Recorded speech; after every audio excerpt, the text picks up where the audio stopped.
was held in bondage, trapped in the results of my past deeds, the outcomes of my choices and decisions.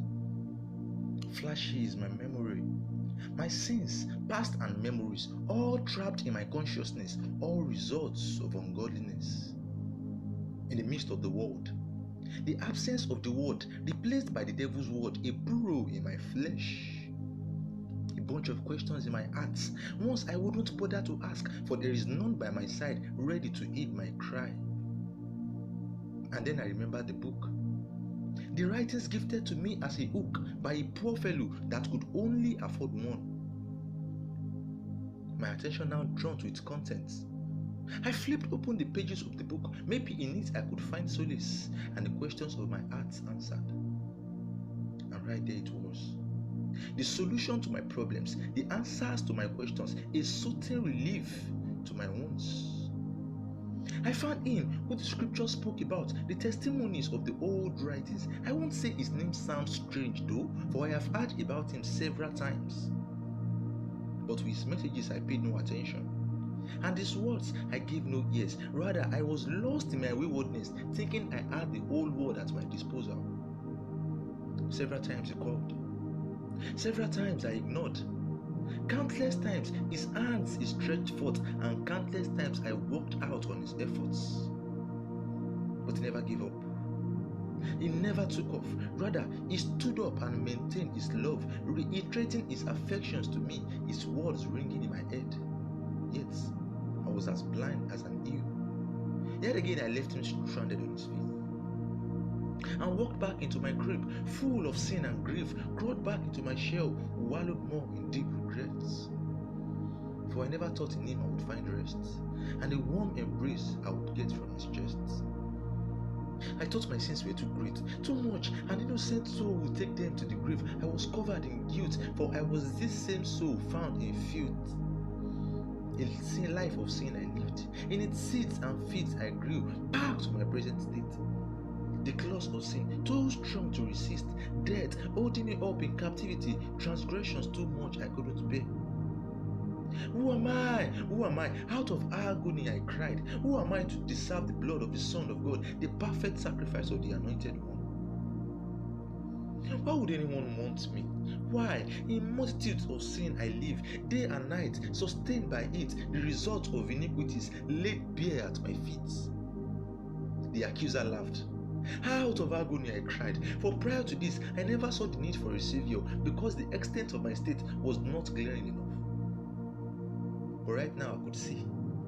There is no escape route from this sin. My sinful nature has caught up with me. I must serve the punishment dished out for me.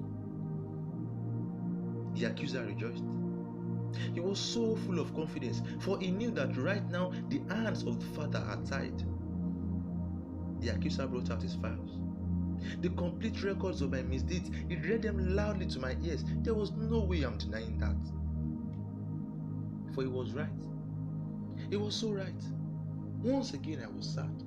I've lost the war in the battle. But at that moment, something happened that changed my life forever. The same man I had always ignored once again walked in on me.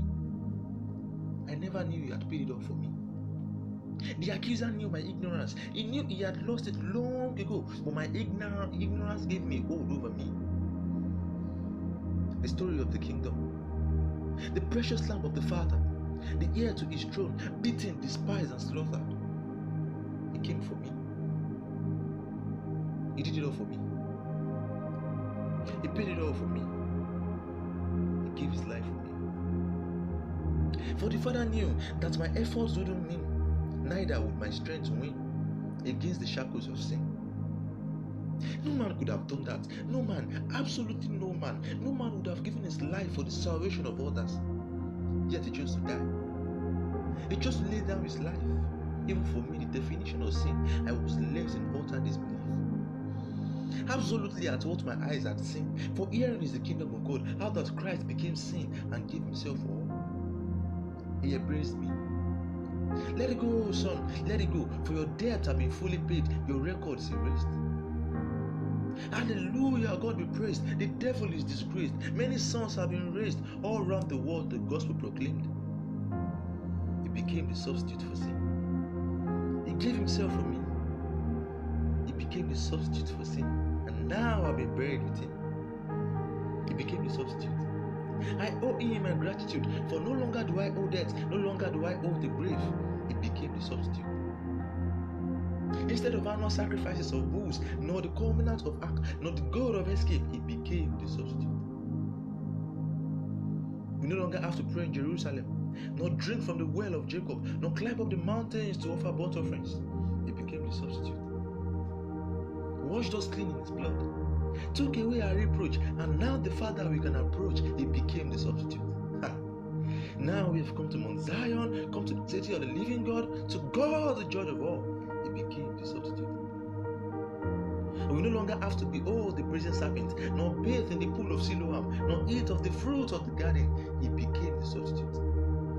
Christ, our substitute. The love expression of the Father, the burnt offering on the altar, the high priest and the covenant ark. He became the substitute. The only true witness amongst multitudes, the faultless definition of the Father, a loving brother, master, and father. He became the substitute. He put an end to death in the spirit. He became the progenitor of a new race. Those who believe their sins erased. He became the substitute. The stronghold of sin broken. The devil and his status vanquished. Now I'm saved, forgiven and redeemed. Back to the beginning. Back to the beginning. Back to what happened at that high court. Though the devil's evidences were glaring and my sins were so many, the Father proclaimed me free, righteous, faultless, and released, for Christ became the substitute for sins, took away my reproach and shame. This is the gospel. Again I say to you, son, come unto me, for if your sins be red as scarlet, and your iniquities fill to the brim, I will wash you white as snow. For I am the Redeemer, given to mankind, the gift of life by the Father. The only sacrifice, the faultless sacrifice, the accepted sacrifice. God came in the flesh, died for humanity, buried in darkness, but on the third day he was raised. Oh death, where is your sting? Oh grave, where is your victory? For life eternal has been released to everyone that believes. Oh death, where is your sting? Oh grave, where is your victory? For with resurrection of Christ comes the salvation of mankind. Oh death, where is your sting? Oh grave, where is your victory? The devil mocked at his own backyard. An open show Christ made of them in public. Victory is ours. In salvation we rejoice. Freedom no longer scarce. Around us the Father's arms are wrapped.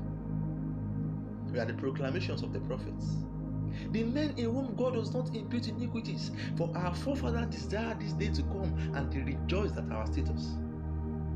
For up until our justification they waited. They without us wouldn't have been made perfect. Now we are raised.